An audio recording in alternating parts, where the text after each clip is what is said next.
two really important Renaissance artists.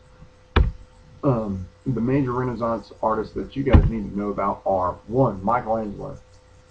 Michelangelo Buonarrota lived from 1475 to 1564. Didn't really have any one single city that he lived in, and the medium that he really preferred was all of them. The two guys that we talk about are going to be pretty major players in all of the Renaissance, and both of them are what we would consider the Renaissance men. So if you think back to what Castiglione described as the typical Renaissance man, both of these guys are the Renaissance man. So we'll take a look at some artwork by Michelangelo here in a minute. But the other one is probably some guy you all have heard of multiple times in all sorts of different manners.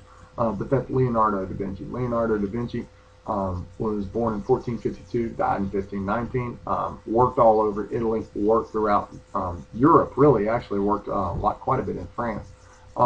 But he was also really well known for all mediums. And Leonardo is kind of your stereotypical Renaissance man. Okay, so what we're going to do is we're going to take a look at three different things from each guy, 3 or 4 different things from each guy, and we're going to talk about what makes each of those things a piece of the Renaissance. Okay, so first of all, let's start out with Michelangelo. For one, this is called the Dome of St. Peter's Basilica. Write that down. The Dome of St. Peter's Basilica. Basilica. Basilica. Okay, Basilica. Okay, St. Peter's Basilica. It's the Dome of St. Peter's Basilica. This dome right here has a huge impact on world history. A tremendous impact. And we're going to talk about that a little bit later when we talk about the Reformation. But that right there, I'm telling you right now, plays an impact. Okay? So first of all, what makes it Renaissance? Well, take a look at these columns. These columns here are Greek, or maybe they're Roman, to be honest. I don't know. But the columns throw back to the age of the Romans and the Greeks. And remember, that's what the Renaissance is all about. Okay? Two, the very fact that it's a dome is Greek and Roman. All right? So the Dome of St. Peter's Basilica, the big Catholic church in Rome. It's pretty important. Two, Michelangelo's David. Now, Michelangelo's David is a sculpture, obviously. And Michelangelo's David, if you'll think about the characteristics of the Renaissance, and one of the things there is that their art shows more emotion, is more realistic. You're looking at this guy going, hang on, wait a minute. I don't know about you, but I don't know many people that look like that. This is an idealized form of a real human. Okay, so I want you to take this in two ways. One, this is obviously King David from the Bible that defeated Goliath. Okay, so you've got the boy King David going out to fight Goliath. So one, it's not a sculpture of God. Okay, for two, it's a sculpture of an earthly man who's just a man. There's nothing particularly special about it. But if you also think back to the Renaissance, I want you to think about something. What made the Renaissance unique? Well, one of the aspects was humanism, and that's what makes it a departure from the old times, the reliance on the church. Everything comes from God. But humanism, this belief or idea of humans, this belief in human ability.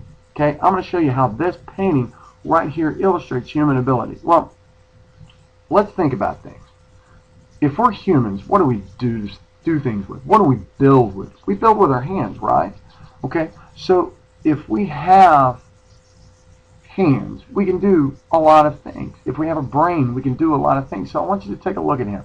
And the rest of Michelangelo's David is in perfect proportion with what an actual real human would be, except for one aspect, and that's his hands.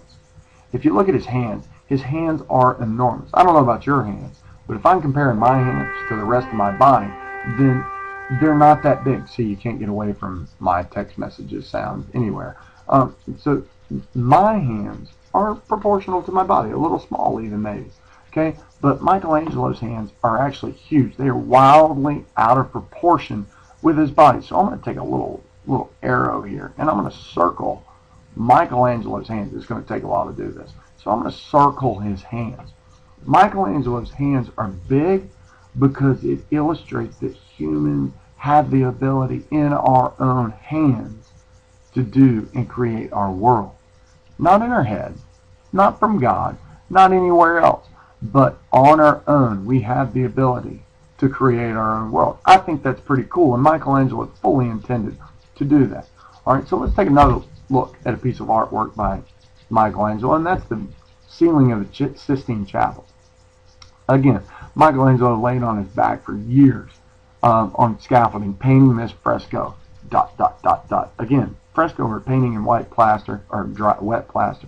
So here's how this painting illustrates or is of the Renaissance. The image to the right is God. The man here on the left is Adam. I want you to notice something unique about the hands. Which one is reaching out to the other? Is it Adam reaching out to God? God, help me, save me, create me. By the way, I call this the spark. I don't know what it's actually called, but this is the focal point or the center of the ceiling of the Sistine Chapel, where there's all sorts of other things going on. This is just zoomed in on it. So who's reaching out to whom here? Does Adam really appear to need God? It's your call. What do you think? Who is reaching out to whom? In my opinion, it looks like God is reaching out to Adam. It certainly does not look to me like Adam is reaching out to God like, oh, God, I need you. No, not at all. So let's take a look about that and think about that. What does that say about the Renaissance? Nextly, we've got Leonardo da Vinci. This is one of his most paintings, if not the most, The Last Supper. It took him 3 years to complete this. This is a huge mural, basically. It's on an entire wall of a building.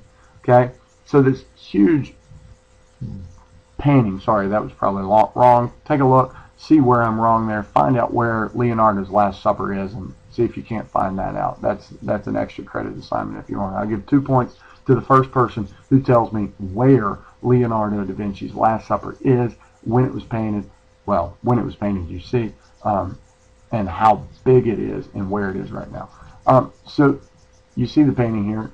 Jesus Christ, Jesus of Nazareth, sitting here in the middle, and then we've got Mary Magdalene. Now, there's all sorts of imagery that we could talk about for days about this, but one of the things that I want you to know, what makes it Renaissance, is the use of proportion. We've got the angled lines here, clearly drawing your eye to the center of the painting. Right here, Christ is at the center of the painting. Many people believe that this arrow, the fact that there is a triangle going up, draws your eye to the center, and then here's a vacant space or a triangle going down, also helps to pull your eye to that. But again, this is a scene from the Last Supper, immediately before the day before Christ was led to trial, and then obviously shortly before he was crucified. But anyway, so the Last Supper is a piece of Renaissance art because things are drawn in proportion. There's the clear use of perspective. The table's at the front of the room and everything else is in the back. All right, so let's look at some more. This is, excuse me, this is a painting called The Vitruvian Man. In his attempt to try to realistically portray human form, Leonardo da Vinci was a scientist. He would study human form. He would even go so far as to study cadavers, that's dead bodies, and look at them. And here's there's one of his drawings, the Vitruvian Man. The Vitruvian Man that he draws there was in one of his sketchbooks, one of his books. And lastly but not leastly, perhaps his most famous painting is the Mona Lisa. It took him 3 years to complete this. And here we see that she is a realistically portrayed woman. She is not a looker by any imagination. Look, she doesn't even have eyebrows. But anywho,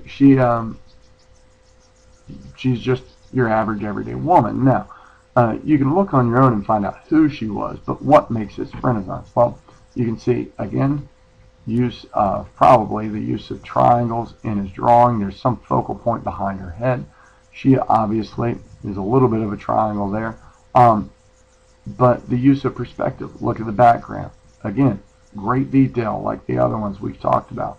rivers or roads leading to a creek or a stream back here, things going on, water, mountain, okay, trees in the background, great detail in the background, human form realistically portrayed. Again, it's a painting of a real person.